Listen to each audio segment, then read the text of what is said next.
বন্ধুরা, আমি সাগরিকা। আজ রবিবার, সকলকে রামনবমীর অনেক অনেক শুভেচ্ছা।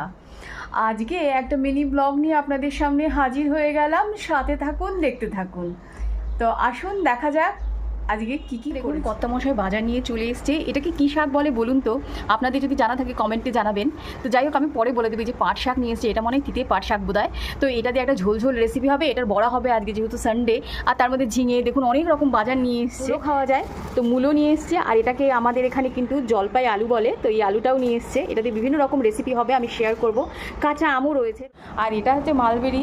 আগের দিন আমি আপনাদেরকে একটা মজিতোর রেসিপি শেয়ার করেছিলাম। আজকে সকালবেলা দিদি তুলছিল, তো হাজব্যান্ডকে ডেকে নিয়ে তারপরে মালবেরিগুলো দিল। তো যাই হোক, পেয়ে গেছি একটা ভালো ফল। আর এই যে দেখুন পাকা কলা, এগুলো কিন্তু কার্বাইড ছাড়াই কলা, খুবই ভালো। মানে যেখান থেকে আমরা ফল নিই সেখান থেকেই দাদাটা দেয় আমাদের। হয়ে গেছে, আমি আজকে রুটিটা খাইনি, কারণ পেটটা ভীষণ ভার ভার রয়েছে। আর মাসি, যিনি হাউস হেল্পার আমার বাড়ির, গরম গরম দিয়ে মাসির হাতের মাটন খুব সুন্দর হয় খেতে। তো দেখুন নাল্লে পিসও রয়েছে। তো হাজব্যান্ড ওইভাবে ব্যস্ততার দিন আমার কাছে। আর দেখুন গলদা চিংড়ি নিয়ে এসছে, বিশাল বড় বড় চিংড়ি, সে কি বলবো, এত বড় বড় চিংড়ি নিয়ে এসছে।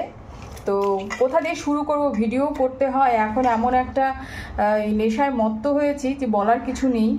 আমি আগের বার দেখিয়েছিলাম, যে আগের ভিডিওতে আপনাদের দেখেছিলাম আমার বাপি খুব অসুস্থ হয়েছিল। তো বর্তমানে উনি ভালো আছে। তো এই গলদা চিংড়ি নিয়ে এসছে হাজব্যান্ড। দেখুন নদীর চেলা মাছ নিয়ে এসছে, নদীর ট্যাংরা, আর হচ্ছে মোরলা মাছ। এই ট্যাংরা দিয়ে আলু, বেগুন, মূলো দিয়ে একটা আমি চচ্চড়ি মতন রেসিপি করব, যেটা ফোড়ন দিয়ে করব, কোনো মশলাপাতি তেমন একটা দেবো না। সেই রেসিপিটা আপনাদের শেয়ার করব। কিচেন গার্ডেনের টমেটো হচ্ছে সর্ষে ফোড়ন দিয়ে, এটা কিন্তু খেতে খুব ভালো লাগে। তো আজকে কিন্তু ওই পাট পাতার একটু মাখা মাখা ঝোল ঝোল, শ্বশুরমশাই খায় না। গেমের শাকের বড়া আর ছোটো মাছের চচ্চড়ি, মটনের একটা রেসিপি হবে। মটনের রেসিপি তো আপনাদের শেয়ার করেই ফেলেছি, সরি।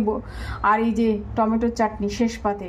চাল হচ্ছে, এটা হচ্ছে দেশি গরুর দুধ, কিন্তু আমার হাজব্যান্ড বলে দিয়েছে এক দাদাকে গ্রাম থেকে দিয়ে যায়। শ্বশুরমশাই যেহেতু বয়স্ক, আমি দেখাবো। শ্বশুরমশাই টমেটো তুলতে গেছে, প্রচুর টমেটো হয়েছে, গায়ে হয়ে গেছে। কোথা দিয়ে শুরু করব, কোথা দিয়ে, আমার বর এত বাজারঘাট করে কি বলবো। এই যে এক ঝুড়ি টমেটো রয়েছে। আর এই যে সেদিন বাঁধাকপিটা তো নিয়ে এসেছিলাম, আপনাদের দেখিয়েছি, জানি না এটা দিয়ে কী করবো। তো যাই হোক, আজকে এই পর্যন্তই থাকলো। আবারও আপনাদের সামনে হাজির হতে থাকবো। তো কালকে রেসিপি আপনাদের শেয়ার করলে। খুব ভালো থাকবেন, সুস্থ থাকবেন, টাটা।